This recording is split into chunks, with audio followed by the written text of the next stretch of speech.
For this section, we're going to talk about Maslow's hierarchy of needs. One of the few times we're actually going to bring up any psychology theory in this class, Maslow's hierarchy of needs. But first, let's talk a little bit about Abraham Maslow. Abraham Maslow, early psychologist trained in the classical model, where the classical model studied illness, injury, and disease. Classical model did not study health. One day, here's Abraham Maslow sitting across from one of his clients trying to figure out how to make this guy healthy, and suddenly realizing, I don't even know what mental health is. And so he decided to start studying people who were mentally healthy to find out really what mental health was. He started by studying people who were local in his community, the community considered mentally healthy. He would branch out larger and larger geographic regions, studying people who were mentally healthy. He studied people from the past through biographies and autobiographies. And eventually he formed a whole new school of psychology called humanistic psychology. You don't go to a humanistic psychologist to become less mentally ill. You go to a humanistic psychologist to become more mentally healthy. The result may be the same, but the process is different. And while Maslow was studying these mentally healthy people, he discovered lots of stuff, and one of them was that we all have 5 basic needs that we're trying to meet, just as human beings. 5 basic needs. That since Maslow's time, humanistic psychology has been studied in every known culture all across the globe, and we've discovered that every known culture has the same 5 basic needs. And since that time, the Maslow's hierarchy of needs, those 5 needs, it now has 2 names.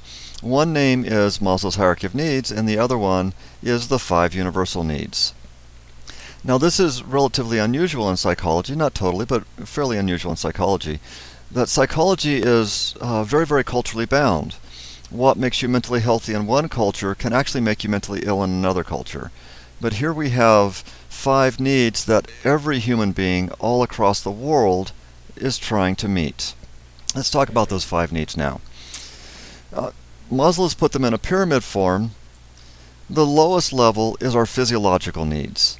Our physiological needs are the needs that we need to meet in order to survive. We need food, we need water, we need air, we need warmth. I mean, all these things that we need to survive. Typically, we learn how to meet these needs when we're infants. You're hungry, you cry, somebody feeds you, you're cold, you cry, somebody warms you up. For the most part, we learn to meet these needs fairly early on in life. The next level up is our safety and security needs. Much of the safety and security needs are the physiological needs met on a more consistent basis. For example, in physiological needs, I'm hungry, feed me. In safety and security needs, I never want to be hungry again. I need to have food in the refrigerator. I need to have food in the freezer. I need to have the supply. And we also throw in here psychological security needs. You need to live in an environment that's free from abuse and misuse. You need to live in an environment where you're free to grow and thrive. So we call this safety and security needs. The next level up is love and belongingness. We all need to love and be loved. We all want to love and be loved. And we all feel the need to belong and be recognized as belonging. Usually the first group that we belong to is our family. We belong to our family, father, mother, brother, sister, however you define family. As we start growing up, we realize that we belong to our school, to our neighborhood, to our country. We belong to our gender group, our ethnic group, our racial group, our religious group, our political group, all sorts of groups that we belong to. Then the next level up is our self-esteem needs. Self-esteem is a very action-oriented. It's what can I do that makes me feel valuable. And it's what can I do that makes me feel valuable in my eyes. Not in the eyes of my parents, of how I was raised, or the community, but what is it that I truly can do that makes me feel valuable. And the next level up is self-actualization. Self-actualization is a very internal work where people are working on who am I?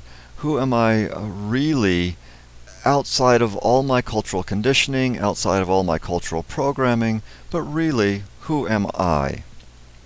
Now Maslow said, we were all driven to work up through the 5 levels of needs.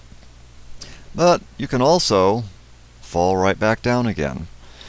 And the reason it's built in a pyramid here is that we have challenges or stumbling blocks along the way. And not everybody makes it through those challenges or those stumbling blocks. And so the higher you get, the fewer people are actually there. For example, one of the big challenges to overcome to get out of safety and security, especially in our culture, is financial resources, money. You know, it takes money to have food on the table. It takes money to have a table to put food on. It takes money to have that house or that apartment to put the table in to put food on. A lot of basic needs takes financial resources. Now, it's not the only way to get out of safety and security, but in our culture it's probably the most common and the easiest way. And for example, love and belongingness, to get out of this on a regular basis, is to overcome prejudice. You know, we only have prejudice because we recognize there's different groups out there and different groups that we don't belong to. And please don't get your mind stuck around when I say prejudice, racial or ethnic. Those are only 2 types of prejudice. We have socioeconomic prejudice. We have fat person, skinny person prejudice. Good person, good-looking person, ugly person prejudice. We have tall person, short person prejudice. We have different prejudice of occupations. All sorts of different prejudices out there. When somebody fully makes it up into self-esteem, they haven't totally overcome all their prejudices, but they're pretty darn close. And these are our big stumbling blocks here. Now this is Maslow's hierarchy of needs. Big problem here is now to figure out where you are. Most people in our culture are bouncing between safety and security and love and belongingness. And it might be, you know, right after you received your paycheck, you're up into love and belongingness a little bit more. Then as that paycheck starts wearing down, you fall down into safety and security, and you move back up into love and belongingness. And it becomes fairly difficult to really decide where you are. One big cue is, what do you spend most of your time thinking about? Do you spend most of your time thinking about money? How are you going to make ends meet? How are you going to pay the rent? Do you have enough gas money? That's a real good sign that you're down in safety and security. Do you spend quite a bit of time thinking about what other people think about you, your reputation? Then you're probably spending more time up in love and belongingness. And another difficulty of figuring out where we are is, even though we're spending most of our time bouncing between love and belongingness and safety and security, we can still be working at other levels. You know, you can be working at anywhere up and down this, even though you're spending most of your time right here in this between these 2. For example, coming to school is up here in self-esteem, maybe a little bit low in self-esteem, but still up here in self-esteem. Now, the lower level needs will always override the upper level needs.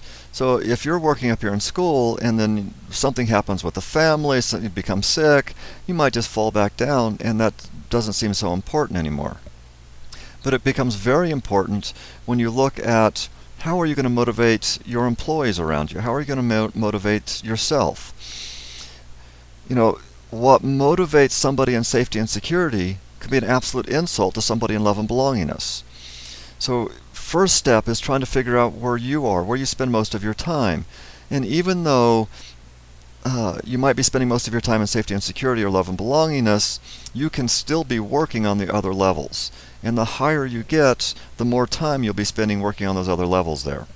This is in general a quick summary of Maslow's hierarchy of needs.